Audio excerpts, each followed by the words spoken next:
Anthony, good morning. Spadoni, Lubman, and Frashasky, and great article you dropped this morning. We've just been kind of dissecting it here.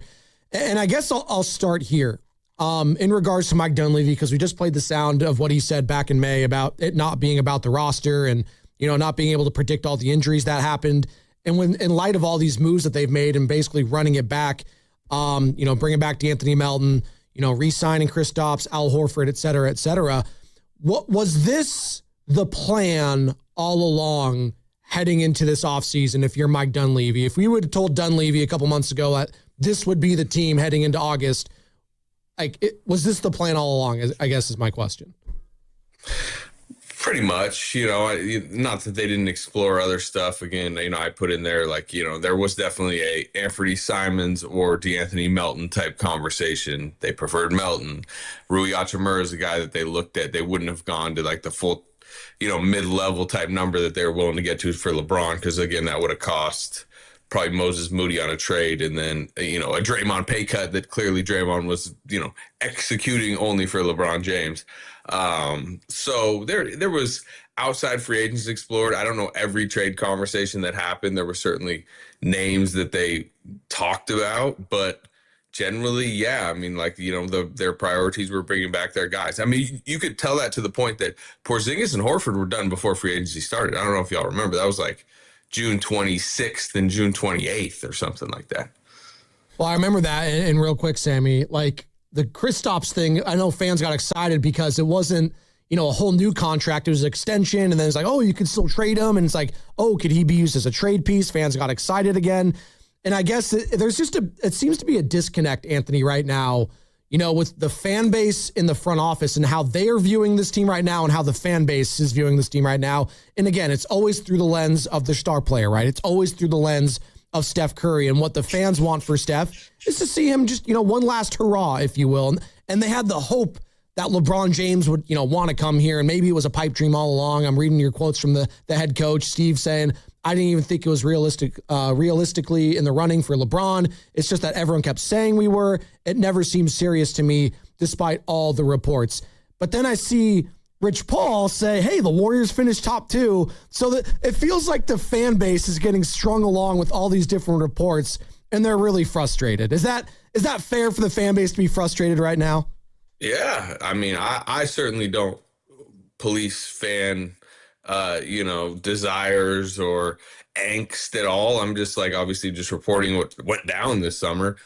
There was certainly a teased aspect to the LeBron sweepstakes, by the way, for multiple fan bases, right? Think about how the Cleveland fan base is feeling right now. And you could tell in Cleveland, there's a desperation now to potentially make a pivot move. On the LeBron front, they pitched him clearly, right?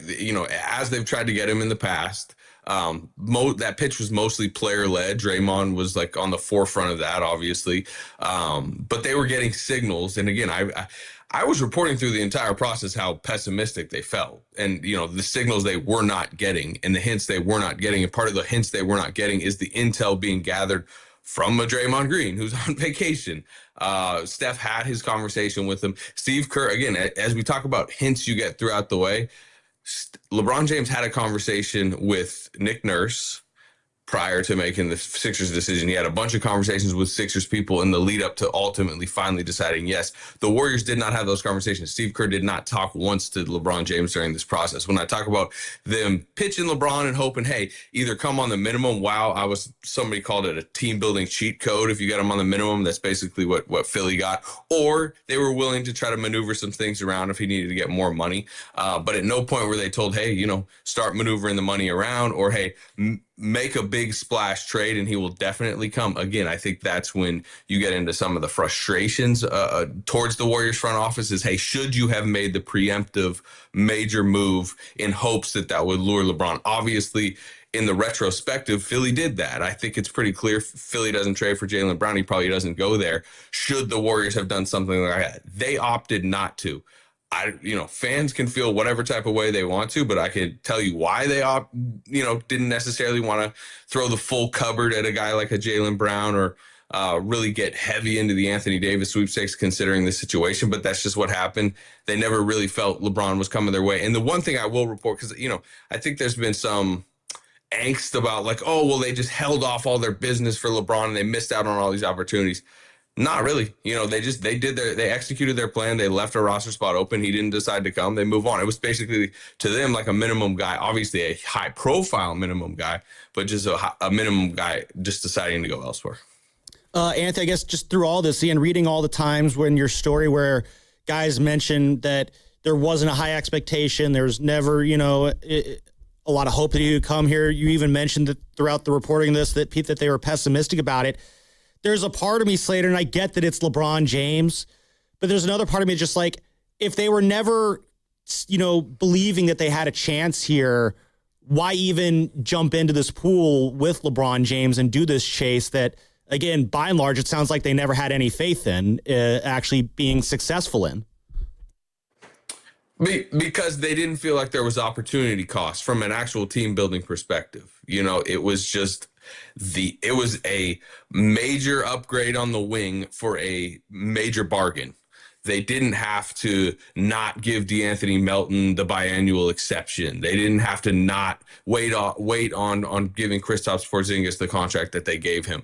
There wasn't any trades or any free agents they didn't get because they waited on LeBron James. He was, to them, while they were extremely pessimistic, they were not being told, hey, there's absolute 0% chance he announces he's coming to you. So they're like, to them, they were still in it. So there was no use in not waiting around. And as you can see, it's not like they sped up all their business now that LeBron decided. A few days, Draymond gets done. They still have a few minimums, though they're poking their nose out there on. It's to answer your question, it was just like, again, as I said earlier, they were just waiting on a guy to make a decision that wasn't affecting any of their other business. Anthony Slater joining us here on the River Islands guest line, covers the Warriors for ESPN and the NBA at large. Just dropped the article this morning. Check it out. The Warriors are standing pat as the Curry era reaches another crossroads. And Anthony, speaking of, you brought up Jaylen Brown's name. That's kind of like the little biggest, domino to fall here the last couple of days is the Warriors' interest, or I guess the Celtics' potential interest in making a trade with them for Jaylen Brown. I'm hearing a couple different things. Can you just clarify?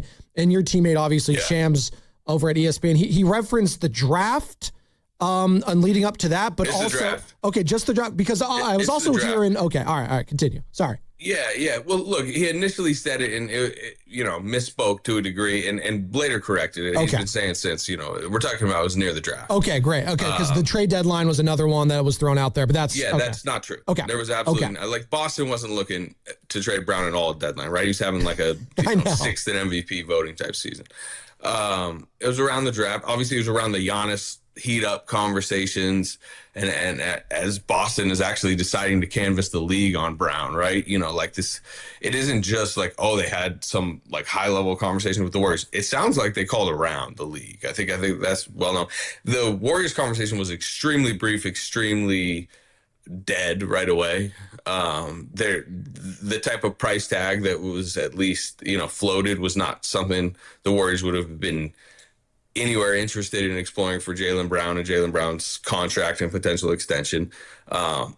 Since it was a 4-pick type package that would include the pick that was used on Yaxel Lendeborg, I think that's probably, a relevant note within that. And it's just, should they have re-engaged and, tried to bargain it down and done what maybe Philly did and stayed in the process long enough and eventually got him, sure, they could have done that. Theoretically, they could have been one of the teams that took the conversation a lot further. But from my understanding, very brief, very inconsequential conversations on Jaylen Brown between the Celtics and Warriors. Anthony, obviously, if the Warriors were going to make a big trade, Jimmy Butler would, I guess, be a part of that in theory, just to match the contracts and whatnot there. But again, he is injured right now. It's unclear when exactly in the season he will be back. Just what is Jimmy Butler's value looked at around the league? Is he considered a valuable asset right now, or is he just kind of considered a guy that while he's injured, he's just kind of unmovable right now? Just how would you describe what Jimmy Butler's value is around the league? Well, I'd say two things. Number one, depends on what team you're dealing with and how they would view basically $54 million wing that probably isn't playing until at least January, February we're talking. And if you think about the names we're talking about, Jaylen Brown and the Celtics, like Paul George, say what you want about Paul George and his contract. Should be ready for opening night. He had a really good playoffs. He's healthy right now. Like, that is of more value to a Celtics team that is still trying to be in the mix in the Eastern Conference. Let's look at the Wizards, a guy like Anthony Davis. Let's say you went after him. The problem for the Warriors with a Butler right now is Washington is trying to turn the ship around and win. There's more of a mandate from up top. They've got Trae Young and they got Anthony Davis into Bansa. Like, they are hitting fast forward on the rebuild. And one of the problems, I would say, bigger picture right now, if you are trying to trade an expiring contract, particularly in Jimmy Butler's case, an expiring contract of a player who's not going to help for several months of the season, is the tanking rules have shifted, right? There are far fewer teams that say, sure, we'll take $54 million of zero production next year, because so many more teams next season actually want to win, including teams like the Wizards, the Jazz, the Pacers, all those teams. So to answer your question, it's very low value for the type of player Jimmy Butler theoretically is and was, because he's just not going to help your team, and he is a huge price tag in the apron era. Talking with Anthony Slater here on the Morning Roast, covers the Warriors for ESPN and the NBA at large. What does this all mean for Steph? Anthony, obviously extension eligible here in the coming weeks, and as we're about to approach August, there's a sense, and I'm reading your articles, I'm reading guys like Logan Murdoch in The Ringer, Tim Kawakami, I'm reading everyone. That's the next big domino, it feels like, is what does Steph do? What should he do? Like, what do you have an inkling, if you will, on the next move for one Stephen Curry here in Golden State? Could he couldn't be an unrestricted free agent next year, could he be?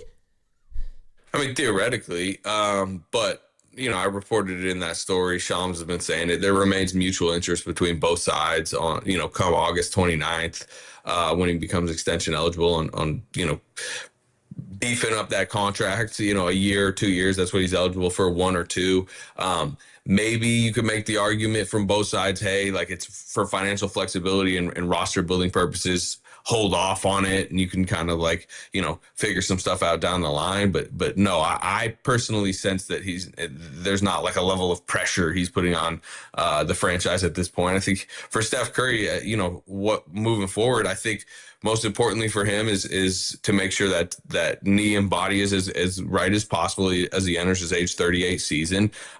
Try to be as productive and healthy as possible early on. I think collectively as a team, and Steve Kerr mentioned it in the story, there is a belief that they can have some like internal growth and maybe surprise early in the season. And I think the better they are the first couple months, the healthier Steph Curry looks, the more likely it is that maybe this front office can be convinced to trade to upgrade the roster. As Jimmy Butler, gets closer and closer to a return, as Moses Moody gets closer to a return, as they have a lot of expiring deals and they still have some tools out there, maybe Yaxel takes a leap. Like, that is the theory for if you're Steph and you want to take the optimistic approach, which, by the way, that is typically Steph Curry's attitude, right? Pragmatic, optimistic, what can he do? And then you get closer to the deadline and, maybe they do something, maybe they don't. But I do think they will be further motivated if the team looks like, they're not just fading into the abyss. Anthony, when it comes to Steph in the front office right now, just you kind of alluded to it, but let's speak more of it. Just how is their relationship right now? We've seen reports, rumors, what have you, that maybe they aren't aligned. But then, when I read your story and other stories, it seems like Steph's kind of, content with how things are going, and the organization is kind of content with just playing this out and turning the page. Just what is that relationship between Steph and front office right now? Yeah, I mean, I've been given no indication it's anything different than it's always been, which is like, highly respected on both sides. Communication, particularly from Steph to Steve Kerr, Steph to Mike Dunleavy. It used to be Bob Myers. That's typically, how it's been in the off seasons. Mike doesn't overly bother Steph, but for big news or big recruitments, or like, hey, like LeBron James should probably be called by Steph Curry within this recruitment process, sure. But Steph mostly, operates to himself during the offseason. And again, look, all I can say at this point is I sense that there is no further angst between Steph and the front office than like it's as symbiotic, or however you want to say it, as it's always been. Talking with Anthony Slater here on the River Islands guest line. And Anthony, another little domino the last 24, 48 hours. Draymond Green returning, $27.7 million deal. Basically what he would have basically opted into had he opted into his player option, obviously opted out to try to pursue LeBron James. How does this all work? And I think you explained it, but maybe explain it to the audience in regards to a trade. He can be traded now, correct? Yeah. So technically, because it was an opt-out and then a re-sign, he would have had this, like, it's called an implicit no trade clause. You guys might remember during the Kuminga saga of last summer, that was within the negotiations, was the Warriors trying to get him on the 1+1, but waive the implicit no trade, which, by the way, they got him to, part of why he was traded.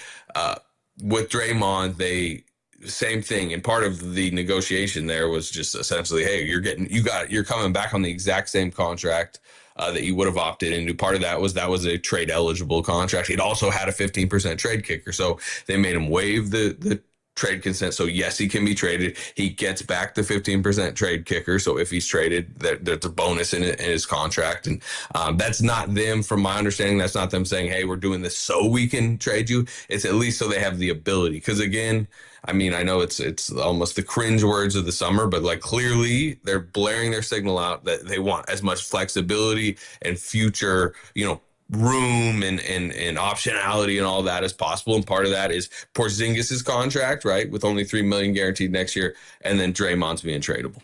How beneficial is all this optionality? They keep talking about it, right? Like in today's NBA, all these picks, and I know Mike spoke about it, a couple months ago, like people are going to be hoarding these picks and taking precious care of them. But I'm looking at this, and I think Joe Lacob's looking at this post Steph Curry. Like, how enticing is Golden State as I'm looking forward here in regards to attracting free agents and having all these picks? Because I got to be honest, Anthony, I'm looking at their draft history, and hopefully Yaxel checks out. And I think Brandon Podziemski's been a positive. Unfortunate injury with Moses Moody, but you go down the James Wiseman route, you go back to the Jonathan Kuminga route, right? We know how it ended with Jordan. I think I'll say two things. I think it's fair to point out Mike Dunleavy's drafts have been good, right? Mike Dunleavy's, Podziemski was Dunleavy's first round pick. Yaxel, the 50s picks, right? Will Richard, Quentin Post, so he has he's building a solid early track record on picks, number one. Two, as far as the flexibility, sure, I think it's fair to wonder, hey, post Steph Curry, is this going to be an appealing destination? Has it even been an appealing destination in the current moment? They've been turned down by a lot of guys. I think that's fair to point out. But also, I think there's this misconception right now that flexibility only means that it's hoarding cap space for the future, and will there even be free agents? Look what Washington did last year, right? They had a bunch of future room, and they decided to trade for Trae Young and trade for Anthony Davis, even though particularly on the Davis front, Anthony Davis did not want to go to Washington. Washington just decided, we will grab him because we have the room to get him and have that big contract here, because they had no big contracts into the future. Utah did it with Jaren Jackson, right? They grabbed Jaren Jackson from Memphis for a few first round picks. It's not because Jaren Jackson chose to go to the Utah Jazz. It's because Utah had a bunch of flexibility, finally decided to cash in. Now, again, you could say, hey, Warriors, you need to cash in on those assets at some point, and that flexibility and all that. But it's not just about free agency. Come January, come February, you can go grab a guy in the trade market with a huge contract over the long term because you can really fit that contract in. Jaren Jackson is the guy they at least made a call on at the last deadline. To me, that's the type of situation I could see them going after. But if you're the fan base, as you mentioned, you'd say, yeah, we've heard you might actually do it. Yeah, Anthony, let's talk about that fan base and the guy who they keep getting mad at because he says might. It's Joe Lacob. Joe Lacob, as owner of the Warriors, has laid the foundation for so much greatness over his tenure, obviously the 4 championships. But I'm sure you probably see it in your Twitter posts and all the comments. Anytime Joe Lacob's mentioned, it's just nothing but vitriol from this fan base. Just when you notice that, just what do you make of this just anger and vitriol that this fan base has towards the owner right now? Because he is going to be looked at as the face of the Warriors post Steph in terms of attracting free agents to come here. Yeah, I mean, I personally, I try not to dip too deep into that, web. I do understand that is smart to do, though. That is very smart. Yeah, that's just the way I operate. But I think that I understand that like Joe is like the face of kind of the decision-making tree, and he's certainly more involved than your typical owner, right? You know, you're not going to many war rooms live with the team on the clock and the owners in a spirited debate with the GM. Like, it's not happening in a lot of places. Now, the like Mike Dunleavy embraces that. Bob Myers previously embraced it. Some would say, hey, like part of the reason that Bob, you know, tired of the job was because of it. But, you know, you talk to people who like have been in other organizations and now are under Joe Lacob. I would say the number one thing that they love about Joe Lacob is the way he spends. I mean, he spent outrageous amounts of money into the tax over the last decade. And I'm not just talking about like paying tax. I'm talking about paying for staff. I'm talking about filling your, you know, like training staff and the hotels they stay on the road and the team dinners they have. Like, they're a very plush organization. So there's a lot of very high marks for Joe Lacob internally. Part of what comes with Joe Lacob is his like fervor to be part of the decision-making process. And I say process, he is not a dictator, overrule, whatever. Like, he does, you know, really allow his people to make decisions, but he's very much in the conversations and he's very much open that he's in the conversations. And that is different than, for example, a Clay Bennett in Oklahoma City. That's very different. But, you know, if again, fans are allowed to feel however they want about all of that combined. And like I said, I don't try to dive too deep into the interwebs on that one. Sure. And it's smart to do so, Anthony, on your part. But I think there's a fine line of what you're getting at between like a meddling owner and an owner that's involved. There's a fine line between that, right? And I think the great owners are always involved to some sort of degree. And we know what bad ownership in the Bay Area looks like. You know, there was this team across the Bay called the Oakland Athletics and John Fisher and what he was doing and not being involved when it came to certain conversations. But, you know, I want to get to another part of your article. It's not out of left field, but it's different, right? It's looking forward. And Yaxel Lendeborg is going to be the guy that everyone's going to be gravitating towards in this upcoming season. And some of the quotes you got from him in this article are tremendous, right? You know, they talked about the draft combine in Chicago and meeting with the Warriors front office and them saying that he was behaving, quote, like a jackass. And him saying, he's like, damn, I did that bad. Just the personality of Yaxel, I think, is going to be a huge storyline this upcoming season. Do you agree? Yeah, for sure. I think it wasn't Summer League, right? I mean, like, I agree. He gave me some great quotes, but I'm not alone here, right? He's been giving everybody in the world great quotes. But it is an interesting part of his little like tale to the Warriors is he was draft eligible out of UAB the summer prior. You know, he was probably like fringe first, probably maybe a second round pick. Warriors interviewed him. He bombed the interview, according to him, or according to the Warriors who told him he bombed the interview. Went to Michigan. Really, you can tell learned a lot at Michigan, right? Like, that's a serious program, winning habits. They obviously go on and win the national championship. And you could tell the Warriors, despite him still kind of in some ways being a goofball, were like, oh, this is a matured player and a matured individual when they did the draft process the second time around. Obviously, they decided to draft him. And then I would say one of the things to your point on his personality, he really won Steve Kerr over in this process. You know, he had this film session that Steve regales about him where you know, Yaxel literally told me he thought he won over Steve Kerr in that. And then they go to dinner at Draymond's restaurant the night of this draft workout and watch the Knicks Spurs, like that comeback game from the Knicks. And like Steve really, you know, grew to like him. And, you know, I put some Steve quotes in the article if people read it. I know a lot more is about the trades and LeBron and this and that, but like Steve is really, really high on Yaxel and high immediately on Yaxel. And I think as we talk about a team that is stagnant in a lot of ways, they may have got a starting wing. Like, they may have a new starting wing to start next year, or at least a high minutes guy. And I think we will view this offseason a little differently if Yaxel becomes like a really big time pick at 11. I don't know if that's the case, but it would be viewed differently.